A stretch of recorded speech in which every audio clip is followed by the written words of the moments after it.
Morning, welcome back. This chair for me, this is my chair in the house, and this is kind of where every painting starts and every painting finishes. So I'm about to start a new painting today, and it always starts the same way for me, and usually in this chair with my morning coffee. I have a stack of photos that I've printed out. So I've taken thousands of photos over the years for potential paintings, and every once in a while I'll spend a few hours on the computer in Photoshop and edit them, and then print out a bunch. But I always have the stack of potentially 100 paintings that I'm going to do, and so this is where every painting starts. So I'm going to get into today my actual process of starting a painting, and talk a little bit more about how every painting ends here. So that's what I'm going to do today.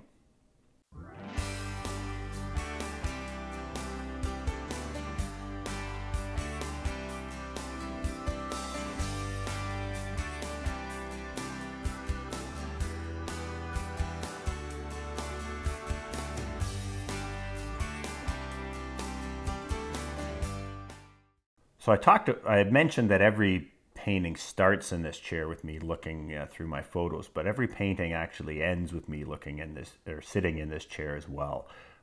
This is our family room, so in the evenings this is where we sit and watch TV, and I have whatever piece I'm working on sitting on the hearth of the fireplace, and it's very well lit, and that's the time that I spend doing the final assessment of the piece to see if it's done, if there's anything that I want to fix. And now above the fireplace, there's a couple pieces on a very different style that I've been kind of playing around with.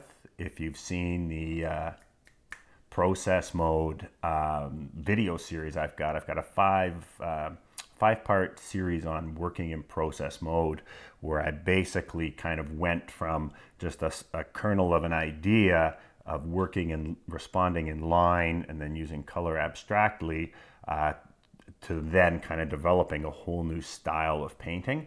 And I did that more just as an exercise for the YouTube channel, but I actually found I really enjoyed it, and the response has been very good. And so most of the pieces that I have done like that have sold at the same prices as my kind of more typical work. So I'm actually going to start another piece like that, a studio piece like that. And so we'll go from here into the studio. I'm going to talk today too about how I prepare my canvases and how I get ready to start a painting. So I spent about an hour looking through all of my photos, trying to find something that I wanted to paint that would suit that kind of more abstracted style. And a funny thing happened. My eye just kept being drawn back to this piece on the fireplace. And so this piece too we've done the posts on Facebook and LinkedIn over the last 2 days of it almost finished and then finished, and the post is kind of going crazy. It's so far reached over, I think it's close to 170,000 people on Facebook. It's got, I don't know, 6,000 likes and hundreds of comments. And so this piece is kind of taking off, many inquiries about purchasing it. So that's all been great. But I was also, as I was going through my photos, realized not the typical subject matter that I like to do for this style does not necessarily translate well into the more abstracted stained glass style. In fact, most of the images that I choose for that type of painting don't. But this one actually does. The image that I worked from here actually does translate very well into that more abstracted kind of stained glass look. And I also thought this would be a really neat opportunity to kind of talk about that stylistic approach, how stylistic approach really impacts the final outcome of a painting. So I'm actually gonna go ahead and paint this same scene in the abstracted stained glass approach that I've kind of devised. And when I talk about stylistic approach, it's almost like filter. Everybody knows now filters, like on Instagram or whatever. When you just apply a filter, it just automatically does certain things. Usually In the Instagram way, the actual image stays the same, but it adjusts things like the sharpness and the clarity and the colors and the color contrast and the saturation to just give it a very different look. And that's kind of like as artists what we do. And then depending on the filter that we're using, that will determine kind of the look of the finished painting. Now in this type of work that I do, I guess I've had a lot of people ask me to describe my style, and I still haven't come up with a really good one. Even when I was with one of the major publishers, they had a very tough time describing my work, which is a great compliment because it means they can't reference it to another artist or another particular style. But the closest that we came to it, we couldn't come up with a kind of concise definition, but it's mainly the filter that I use here is it's almost like pointillism, but expanded. Whereas in pointillism, it's a bunch of tiny dots, almost like the offset litho printing process, but bigger. And this is like expanded even more, where rather than dots, it's actual brush strokes. And then at the end, I do put little dots of color in, but it's fairly big brush strokes that when seen up close, it kind of dissolves into this abstract brushwork of pure color, but from far away, it resolves itself into an easily recognizable image. So that's kind of the filter that I use generally when I'm painting. This new abstracted work is a very different filter.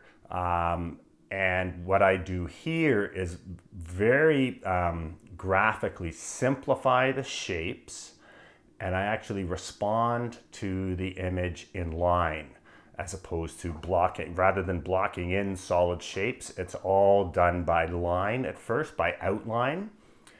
And then once I've completed the composition in line, then it's a matter of going in and painting color. But it's not, whereas in this type of image, the colors that I'm painting are somewhat reflective of the colors that are in the actual scene. When I do the more abstracted work, it can be anywhere from slightly influenced by the colors in the actual scene to actually being totally invented and made up color. And so that it dramatically changes the look of the image. I also, whereas in that kind of Snapchat filter or Instagram filter, it just changes the basic the colors or whatever, but the actual shapes stay the same. I actually change the shapes even in this type of painting, but in the abstracted one, I actually change the shapes even more. So I'm going to be changing the shapes dramatically, painting an outline and then filling in random color. And then that is going to produce a very different type of painting. But I think the idea of doing the same image back to back, first in one stylistic approach and then in another, is going to be a really effective way to show that in operation. So that's what I'm going to do. Now it's also a really busy day here because we're apparently cleaning the garage out today and stuff's going to the dump. So the boys are on me to get out there. So probably today, all I'm going to get to is the actual preparation of my canvas, showing you how I tone the canvas and paint the edges black, and then just getting ready to actually begin the line drawing, because the beginning stage of the painting is always the very most important. You need to bring 100% focus at the start, because the decisions that you make then are going to stay there for the rest of the painting and dramatically affect the outcome. So that's not something where I never ever get into a studio and start a painting if I'm rushed, because then I'm potentially going to spend 3, 4, 5 days working on a painting, trying to deal with mistakes I made in that rush state. So I'm going to get out and clean the garage and set up the boys for a dump run, and then I'll get back in here and show you how I prepare my canvas. Okay, I'm about to prepare my canvas. I got myself on this contortion so you can see me in the camera. This is just a commercially bought canvas. I buy mine from Curry's, a art supply store up here in the Toronto area, and it is primed with gesso. It is also the gallery style canvas, so it has about 1 3/4 edge on the side, and I like that because that means I don't have to frame the finished painting. And so what I'm going to do is I'm going to coat this in fluid acrylic, and I use a number of different colors, but typically it's in the red family. So my basic color, my go-to is a quinacridone crimson, which is like an alizarin crimson. Today I'm going to use a mix of a burnt orange and a quinacridone magenta, and that will just give subtle differentiations of color on the canvas, which I like sometimes. So I'm going to do that. Now the brush that I'm going to use is, it's just a typical hog hair brush, very cheap one, but it's about almost 2 inches wide, so it will allow me to spread the paint. One thing that's important if you're going to be using acrylic, if you want your brushes to last longer, is before you actually start painting, is to wet the brush and then dry, and then just squeeze the excess moisture out of it. That slight moisture that's in the brush will make it much longer before the acrylic actually dries up here in the bristles. If you just start painting with a dry brush, once that paint gets up into the bristles here, it'll dry really quickly and it'll be very difficult to get out. So I'm going to move the canvas so you can see this a little more. And this is not rocket science in terms of how I do this, but I kind of know from practice just about how much paint it requires. So I'll squeeze the one color out this way and then squeeze the other color this way. And then taking the brush, again, I'm just going to do these kind of random strokes to mix the two colors together. And I want to get sort of an even coverage of the canvas with it not being too thick and not being too thin. And that just comes from me, it comes from kind of probably a couple thousand canvases now I've coated this way, so I have a pretty good idea of how much paint to squeeze out.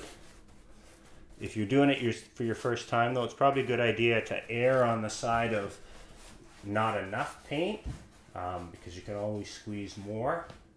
But if you end up with lots of excess, again, that's going to end up, you're going to have to take it off and it'll go in the garbage. What I typically do too, because I've had the open house and I'm shooting these vlogs, everything's kind of interrupted my usual routine a little bit, and plus the show at the Chinese Cultural Center. But typically what I'll do is I'll prepare a number of canvases like this first before I paint. So I'll have 6 or 7 canvases ready to go. And that way if I do have excess paint, I'll just with the brush take it onto the next canvas and just keep going through. But you can see I don't spend an awful lot of time on this. But I like that, but what I do want to avoid is some of these big, thick, kind of goopy areas of paint. And I also don't want all these brush strokes going in the same direction. So once I've kind of covered the canvas in paint, then I'll go over the canvas kind of with almost like a cross-hatching effect to kind of smooth out the coverage and also to give somewhat of an abstract pattern in here. And I like this better than just a pure flat color. And if you ask me why, I'll just say I'm not sure, but I do.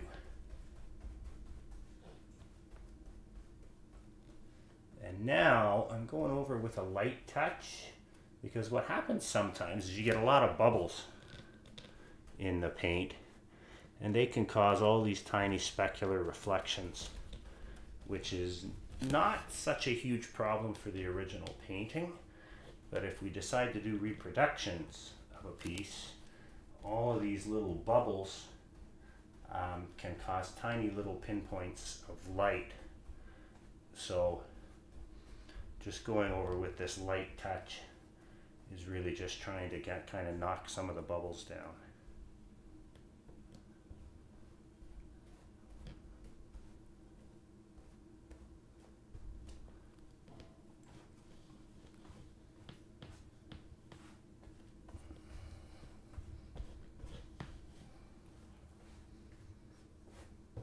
I'm doing something here that I learned from Zoltan Szabo, which is blocking the corners. What we never want is to have a kind of a movement in the painting towards the corner, allowing the viewer's eye to go out.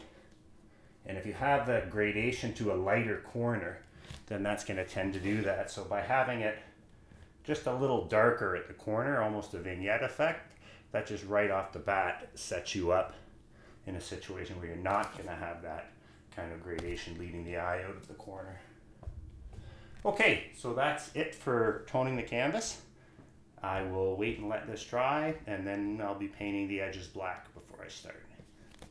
So once I've got the acrylic on the face of the canvas and it's dried, then it's time to paint the edges. So again, these are gallery wrapped canvases with the wide edge, and I use a golden heavy body acrylic paint, the carbon black, and using a stiff bristled hog hair brush.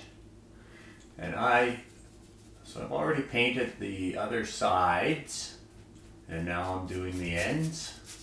And this is how I like to prepare every canvas before I start painting. And this is also how I sell my work. I learned early on that framing was one of the worst places an artist can spend their money. That's my opinion. You will have people tell you that framing is so important and presentation of the work is so important. And I guess in some ways it is.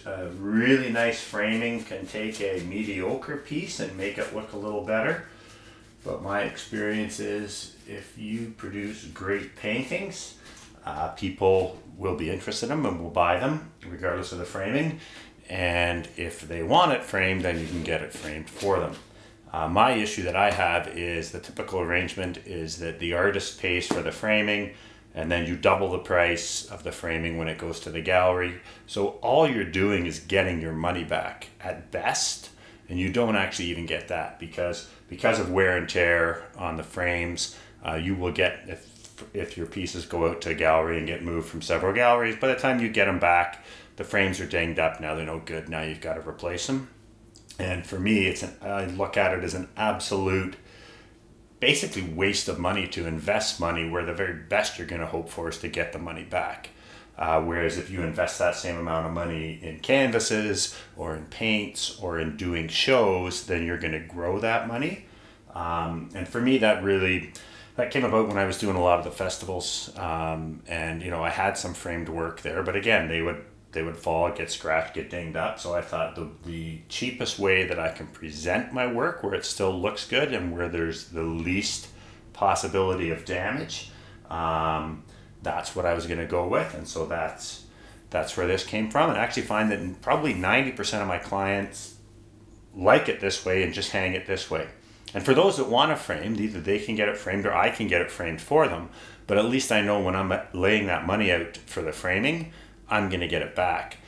Because the other thing about a piece that you have already framed is a piece that's just waiting for a client to say, oh, I like that piece, but could you change the frame for me? And we all know anybody who's worked as an artist and framed their own work has had that happen many times. Oh, and by the way, the client doesn't want to pay anything for your time or for the cost of reframing it. So I don't like to frame anything. I will do it for clients if they request it, but that's pretty much the only time. And yeah, so this is how I get every piece ready. I'm gonna kind of call it for today. I think that's kind of long enough for today. Tomorrow I'm actually going to go in and start laying out this painting, and that's going to be a very different process than what you've seen so far with my typical style. So I hope you found this interesting and helpful. If so, give me a thumbs up. If you haven't already, please subscribe.